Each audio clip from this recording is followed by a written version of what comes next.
350 million years ago, the carbon dioxide levels in the air were very, very high, so the planet became very hot and steamy. But trees grew, lots of trees grew, and when they died, they got buried and they fossilized into coal or oil and produced gas, or we got bogs and that sort of thing. The carbon dioxide was sequestered. But carbon dioxide levels went really low to about 180 parts per million, so we had an ice age.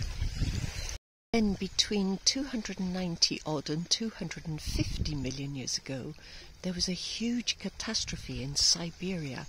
We're not really sure what caused it, whether the continents were pulling apart or pushing together. There appears to be a huge volcano of some sort. It spewed gases back into the air, and some believe it burnt up some of the coal that was put down in the previous era.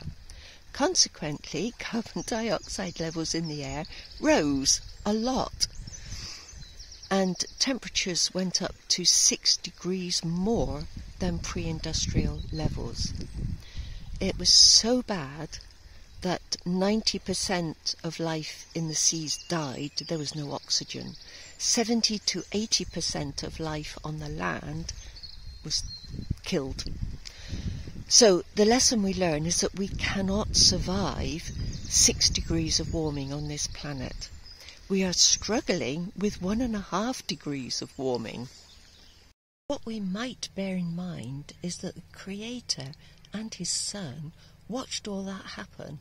They understood the science, the chemistry behind it all. They also knew human nature.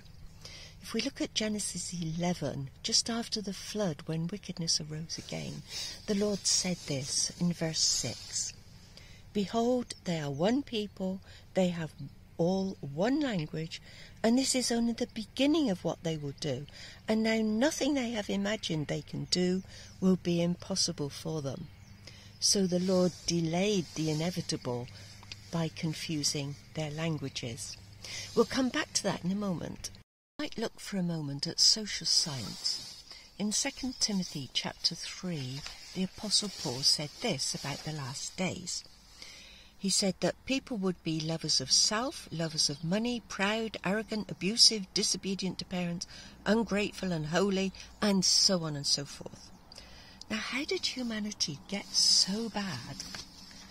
Now, I know that nobody really wants to accept that 1914 was the beginning of the last days because of Watchtower's ideas.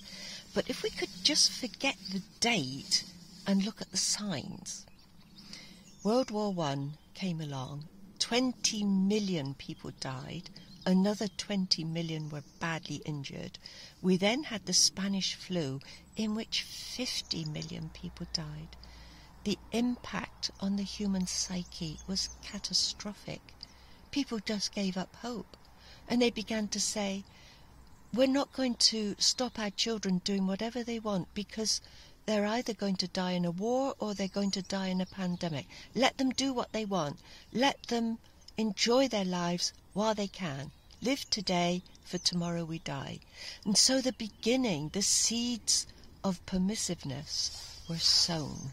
Let's put these two things together. Jesus knew that greed and selfishness, love of money, would overcome all caution. Fossil fuels were a source of great wealth. So consequently, we have poured carbon dioxide into the air. Temperatures are rising crazily. Now, are we in the last days? Well, if we're not, then there will be no need for Armageddon because we will destroy ourselves, absolutely certainly. But if we are in the last days, then the Lord is going to bring Armageddon not to destroy us, but to save us from ourselves.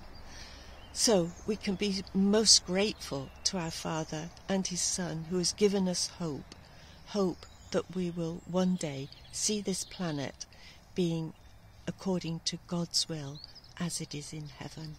Thank you so much for watching.